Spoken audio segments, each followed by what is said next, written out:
بسم اللہ الرحمن الرحیم. میں شہزاد آفاقی اور آپ دیکھ رہے ہیں انسائیڈ سٹوری ود محسن بلال. لبیک لبیک، ہر طرف لبیک. ملک کے موجودہ سنیریو میں جہاں پر سیاسی گرما گرمی ہے، بہت ساری چیزیں جو ہے وہ کھل کر سامنے آ رہی ہیں. ایک طرف چودھری پرویز الہی کے اینٹی کرپشن کے معاملات، دوسری جانب مفاہمت کا بادشاہ زرداری، وہ بھی پنجاب بلکہ لاہور میں جو ہے وہ ایکٹیو ہوا ہے اور اپنی جو ان کی سیاست ہے اس میں ہلچل پیدا کرنے کی وہ بھرپور کوشش کر رہے ہیں. دوسری جانب لبیک نظر نہیں آ رہی. 14 دن ہونے کو ہیں تو لبیک جو ہے وہ کراچی سے انہوں نے مارچ سٹارٹ کیا تھا پاکستان بچاؤ.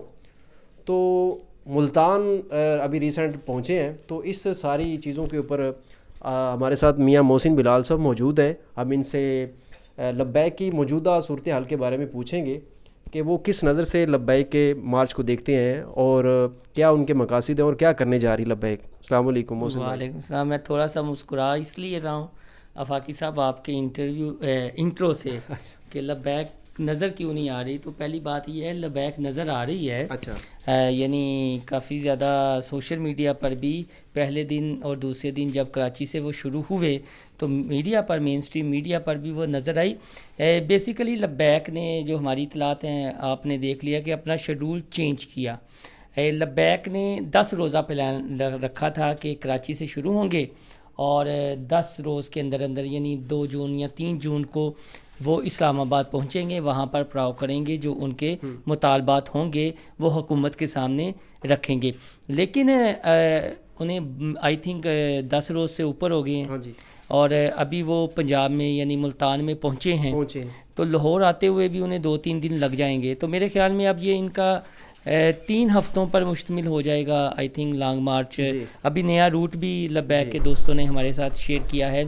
جہاں تک لبیک کے مطالبات کی بات ہے تو پچھلی دفعہ بھی ہم نے یہ دیکھا تھا کہ لبیک نے جب پہلی دفعہ پیٹرولیم مصنوعات کی قیمتوں کے اضافے کے خلاف احتجاج کی کال دی اور انہوں نے شٹل ڈاؤن ہڑتال بھی کی. پھر آگے یہ کہا کہ اگر اب بھی ہمارا یہ مطالبہ نہیں مانا جاتا، غریب جس طرح مہنگائی کی چکی میں پس رہے ہیں. تو اس کے بعد ہم نے یہ دیکھا کہ پیٹرول چلے زیادہ نہیں 5 روپے سستا ہو گیا.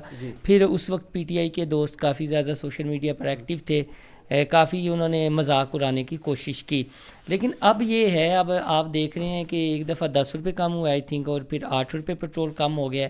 اور اگر لبیک کا مارچ لاہور تک پہنچتے پیٹرول کی قیمت 250 تک آ جاتی ہے تو وہ کہنے میں حق بجانب ہوں گے کہ ہم عوام کے لیے نکلے. اور یہ حقیقت بھی ہے، جس طرح آپ نے خود آصف علی زرداری کی بات کی، پرویز الہی کی بات کی، دیگر معاملات کی. یہ دیکھیں لبیک نے جو اپنا کیا ہوا تھا، پہلے انہوں نے رکھا 14 کو، پہلے 11 کو، 14 کو، اس کے بعد 22 کو، اور یہ اعلان کیا کہ کراچی سے. لیکن انفارچونیٹلی 9 مئی والا واقعہ ہو گیا. تو وہ افسوسناک واقعہ ساری، جس پر پوری آپ یہ کہہ لیں کہ شرمندہ ہیں کہ اس طرح کے واقعات نہیں ہونے چاہیے. جس طرح شہیدوں کے آپ یہ یادگاروں کے ساتھ کیا گیا وہ کسی صورت بھی برداشت نہیں کیا جا سکتا. اور وہ خمیازہ بھگتیں گے جنہوں نے یہ شر پسندی پھیلانے کی کوشش کی، پاکستان کو بدنام کرنے کی کوشش کی. شہداء کے خاندان کے جو جذبات مجروح ہوئے ہیں، یہ تو کسی اور. اچھا محسن بھائی یہ بتائیے گا کہ یہ جو پیٹرول کی ابھی ریسنٹ پرائسز کم ہوئی ہیں تو کیا یہ لبیک کی وجہ سے ہوئی ہیں؟ جو میں سمجھا ہوں کہ آگے چونکہ بجٹ آنے والا ہے تو بجٹ کی وجہ سے شاید دیکھیں آفاقی صاحب اس چیز کو دیکھیں، اس چیز کو تو آپ کریڈٹ دیں. لبیک والے کہتے ہیں کہ ہماری وجہ سے ہو رہا ہے. دیکھیں اس چیز کا کریڈٹ تو دینا کہ جب سیاسی نورہ کشتی اس ملک میں اپنے عروج پر ہے تو عوامی مسائل کے لیے کون سی جماعت نکلی ہوئی ہے؟ اور کوئی روڈ نہیں انہوں نے بنا کیا. وہ کیا لبیک نکلی ہوئی ہے؟ تو کون نکلا ہوا ہے؟ اور جماعتیں نہیں نکلی ہوئی یار. کون مجھے بتائیں کون نکلا ہوا ہے؟ پیپلز پارٹی، یہ کاف لیگ اور یہ یار وہ اتحادی ہیں. اچھا فاقی صاحب کیا بات کر رہے ہیں؟ لبیک نکلی ہوئی ہے. نہیں آپ کو ابھی بھی یقین نہیں آ رہا. عوامی مسائل ہیں اس کی نبض پر لبیک نے ہاتھ رکھا ہوا ہے مسائل کو حل کرنے. یعنی آپ نہیں اس بات کو تسلیم کر لیں؟ تسلیم. اچھا آپ کا علی رحمانی کا یہ ایشو رہا ہے کہ جو بات ہم کرتے ہیں آپ نے اس کو نا ایسے کرنا ہوتا ہے، تسلیم نہیں کرنا ہوتا کہ مجھے قائل کریں نا. کوئی اور جماعت دکھائیں کہ کون سی سڑکوں پہ نکلی ہوئی ہے. مولانا فضل الرحمان نکلے تھے. کب؟ یہ ابھی ریسنٹ اسلام وہ چند دن پہلے عدلیہ کو اپنی طاقت شو کرنے کے لیے نکلے تھے. اچھا. مہنگائی کے لیے نکلے تھے. ٹھیک ہے. یعنی ابھی لبیک کی واحد جماعت ہے جو صرف مہنگائی کے لیے، عوام کے مسائل کو حل کرنے کے لیے. اور دوسرا یہ ہے کہ لبیک کی الیکشن کمپین بھی اس سے اچھی ہو رہی ہے. نہیں تو الیکشن تو ہو ہی نہیں رہے، کمپین کہاں سے؟ یا جب بھی ہو جائیں گی. آپ دیکھیں نا، انہوں نے ایک ریلی شروع کی، 9-10 دن انہوں نے سندھ میں لگائے، کراچی گھومے، پھر بلاول کے آبائی شہر لاڑکانہ میں بھی وہ گئے، بڑا ٹف ٹائم دیا.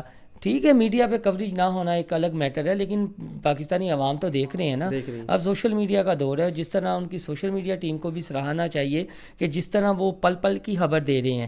اس میں تھوڑی سی ہمارے سمیت میڈیا والوں کی کوتاہی ہے، ادروائز تو ان کا لانگ مارچ میراتھن ریس کی طرح چلانا چاہیے. لیکن مسئلہ یہ ہے کہ قابض کون ہے وسائل پر؟ قابض تو حکومت ہے نا، جن کے پاس وسائل ہیں، لاکھوں کروڑوں کے اشتہارات دینے جو دیتے ہیں، جو حکومتی مشینری ہے اس کا استعمال کیا جائے، تو ایجنڈا ان کا اس وجہ سے وہ بلیک آؤٹ ہے. لیکن مجھے لگتا ہے کہ جب لاہور پہنچیں گے تو ایک دفعہ ایک اچھا پاور شو ہوگا اور یہ مومنٹم پکڑے گا. پھر آگے جی ٹی روڈ پہ جانا ہے، اور اگر اسلام آباد تک جانے کی نوبت آ جاتی ہے، وہاں دھرنے کی نوبت آ جاتی ہے. تو آپ سمجھتے ہیں اسلام آباد پکے جائیں گے یا اسلام آباد سے پہلے ہی ساری چیزیں نہیں میرے حال جائیں گے، ڈیل ہو جائے گی؟ جائیں گے. ہاں، یہ نہیں کچھ کہا، یہ کہنا قبل از وقت ہے کہ وہاں پہنچ کر دھرنا دیتے ہیں یا کیا کرتے ہیں، لیکن اسلام آباد تک تو جائیں گے. نہیں، یہ بھی کچھ لوگ کہہ رہے ہیں کہ کسی کے اشارے پہ یہ باہر نکلے ہیں، اور یعنی کوئی ان کو چیزیں کہیں کی، یعنی کسی نے کہا ہے کسی کے اشارے پہ نکلے. یار وہ ایک پولیٹیکل آپ جماعت ہیں، وہ پولیٹیکل عوامی تاثر تو یہی ہے کہ یہ کسی کے کہاں عوام، یعنی کسی بڑے گھر کا انہوں نے اشارہ کیا ہے. یا رفاقی صاحب ایک تو وہ، پھر وہ علی رحمانی والی. آپ عوامی تاثر، سیاسی تاثر کو عوامی تاثر کیوں بنا رہے ہیں؟ نہیں، میں جن لوگوں سے ملا ہوں مجھے تو انہوں نے یہی کہا کہ یہ کسی کے اشارے پہ نکلے. وہ سیاسی تھے یا عوامی تھے؟ نہیں، عوامی تھے. مثلا کن سے ملے ہیں بتائیں؟ پبلک. جو کون سی پبلک؟ ہم بھی ملتے ہیں. اچھا، ہاں جی، ٹھیک ہے. پہلے انہوں نے اب دیکھیں کہ ہاں، اس سے آپ کہہ رہے ہیں جی کہ 9 مئی کے واقعے کے بعد وہ نکلے ہیں، تو انہوں نے تو پہلے اعلان کیا. وجہ جو ہم نے رفتار پہ انٹرویو کیا تھا، آپ نے نہیں سنا؟ نہیں، میں نے سنا. ہاں، تو پھر وہ تو اعلان انہوں نے پہلے کیا ہوا تھا. ٹھیک. جو پریس کانفرنس ہے بالکل وہ انہوں نے اپنے کہنے پہ کی ہے. کون سی؟ جو یہ ہماری اطلاعات کے مطابق. دیکھیں، میں اس پریس کانفرنس میں نہیں تھا، زمان پارک میں تھا، ہمارے کچھ دوست گئے تھے. آپ جو مرضی رنگ دیں، میں بڑی ذمہ داری سے کہہ رہا ہوں، جب انہوں نے کراچی کے لیے مارچ کرنا تھا تو یہ پریس کانفرنس انہوں نے کرنی تھی پریس کانفرنس. جو یہ کہہ رہے ہیں نا، یہ پریس کانفرنس بھی کسی کے اشارے پہ ہوئی ہے. وہ احمقوں کی جنت میں رہتے ہیں اور انہیں اپنی جرنلزم کے بارے میں سوچنا چاہیے. محسن بھائی، سوچنا چاہیے کہ ہم کیا کر رہے ہیں. دیکھیں، اس واقعے کی ہر کسی نے مذمت کی ہے. کیا حافظ سعد رضوی نے مذمت کر دی ہے تو وہ کہتے ہیں کسی کے اشارے پہ کر دی ہے. اگر اس دن تمام میڈیا نے چلایا تو میڈیا کے پاس اس دن تھا کیا؟ وہ پریس کانفرنس نہ چلاتے تو کیا چلاتے اس دن؟ میں اسی پوائنٹ کی طرف آنا چاہ رہا تھا کہ اس سے قبل اتنی میڈیا کے اندر سپیس اور 15-20 منٹ بڑے بڑے ٹی وی چینلز جو ہیں بڑے، انہوں نے لائیو کیا ہے سعد رضوی صاحب کو. اس سے قبل میں نے نہیں دیکھا کہ سعد رضوی صاحب کو اتنا لائیو دکھایا ہو کسی چینل نے، مین اسٹریم میڈیا نے. تو اس دن ہی کیوں اتنا خاص دکھانے کی وجہ کیا تھی؟ یا دکھانے کی کیا، میڈیا نے اپنی کریڈیبلٹی. اس سے پہلے تو کوئی اسپیس نہیں تھی، اسپیشلی لبیک والوں کے لیے یہ بین تھی. ٹویٹر پہ کچھ حد تک ان کو ایکٹیویٹیز کر لیتے ہیں. ابھی تک بھی قائل ہیں کہ جو حافظ سعد حسین رضوی کی مارچ سے قبل پریس کانفرنس ہوئی وہ کسی کے اشارے پر ہوئی. نہیں، میں یہ لوگوں کے سوال ہیں جو میں آپ کے سامنے رکھ رہا ہوں. آپ کی گہری نظر ہے اسپیشلی لبیک کی لبیک کی لے کے حافظ سعد رضوی صاحب کے جو یہ ساری چیزیں ہیں ان کو لے کے آپ کی خصوصی گہری نظر ہے. اس وجہ میں آپ کا وہ جاننا چاہ رہا ہوں تجزیہ. میرا تو تجزیہ پہلے دن سے میں تو ہنس رہا تھا. جو لوگ ہمارے میڈیا کے دوست بھی یہ باتیں کرتے ہیں، میں ہنس رہا تھا. کافی عرصہ ہوا ہے میں نے ویڈیو بھی نہیں کی، نہ کوئی پوسٹ کی ہے. یعنی کچھ لوگوں کا رویہ بھی دیکھنا ہوتا ہے نا. اچھا، کچھ لوگ کیا سوچ رہے ہیں. یعنی ہمارے ٹویٹر پہ کچھ دوستوں نے کہا کہ ہم آپ سے ناراض ہیں، تو یہ وہ ناراضگی نہیں ہے. کوئی چیز ہو تو بندے کو دینی چاہیے، بندے کو ایم ہی نہیں ٹاماٹویاں مارنی چاہیے اور باتیں کرنی چاہیے. جو چیزیں ہیں وہ رکھنی چاہیے. اچھا، میں ایک اور سوال کرنا چاہوں گا. آپ کریں سوچیں، سوال سوچیں آپ. میں محسن بھائی سے کچھ ایک اور سوال کروں گا. وہ ڈاکٹر فردوس عاشق اقبال کے حوالے سے ایک اہم سوال ہے. یہ 3 سے 4 روز قبل ڈاکٹر فردوس عاشق اقبال نے پریس کانفرنس جنا ہاؤس میں کی تھی. اس پریس کانفرنس میں اس نے 9 مئی کے واقعات کی مذمت بھی کی ہے، لیکن ساتھ ہی لبیک کے دوستوں کے اوپر ایک بہت بڑا الزام بھی لگا دیا ہے فردوس عاشق اقبال صاحبہ نے کہ یہ جو پی ٹی آئی کے ساتھ سارے جو معاملات ہوئے ہیں، جن شرپسندوں نے یہ جناح اس پر فوجی تنصیبات ہیں، جناح اس پر جو حملہ کیا ہے، تو اس نے یہ الزام لگایا ہے کہ یہ ٹی ایل پی کی روش اچھا کی فاقی صاحب، ویلا کا وقت بھی ختم ہو رہا ہے. یہ موٹی موٹی انہوں نے یہ کہا، ہم اس پریس کانفرنس میں موجود تھے، کہ ٹی ٹی پی اور ٹی ایل پی کی روش اختیار کی ہے یہ جو پی ٹی آئی نے جو حملہ کیا ہے. تو میرے خیال میں زبان بھی پھسل سکتی ہے. یہ تو اب کسی نیکسٹ پریس کانفرنس میں فردوسہ شیکوان صاحبہ آئیں گی تو ان سے سوال تو لازمی ہوگا آپ نے کس سینس میں یہ بات کی ہے. تو مجھے لگتا ہے کہ وہ یہ کہہ دیں گی کہ میری مراد ٹی ٹی پی سے تھی، ٹی ایل پی سے نہیں تھی. میرا اپنا اندازہ ہے، ہو سکتا ہے یہ اندازہ غلط بھی ہو. تو وہ کہہ دیں گی کہ زبان پھسل گئی یا اوپر نیچے الفاظ ہو گئے. لیکن بہرحال کسی سرکاری املاک پر یا اس طرح فوجی تنصیبات پر، شہداء کی یادگاروں پر لبیک کا تو کوئی اس طرح کا نہیں ہے.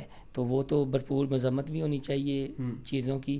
اب یہ کلیئرٹی جو ہے مجھے لگتا ہے حافظات جب آئیں گے لاہور، ٹھیک ہے، تو وہ شاید فردوسہ شیکوان کی اسٹیٹمنٹ کا جواب دیں، لیکن وہ مناسب نہیں میرے خیال میں سمجھ رہے. یہ ان کی مجلس شورا کے ممبران کو ہی کوئی بیان اس حوالے سے دے دینا چاہیے. لیکن مجھے لگتا ہے لاہور میں دمادم مست کلندر ہوگا اور یہاں سے مومنٹم بنے گا. ٹھیک ہے، بہت شکریہ. ناظرین، آج کے اس تجزیے میں ہمارے ساتھ میاں محسن بلال صاحب موجود تھے. آپ کو پسند آیا ہو، لائک کریں، سبسکرائب کریں، شیئر کریں. بہت شکریہ.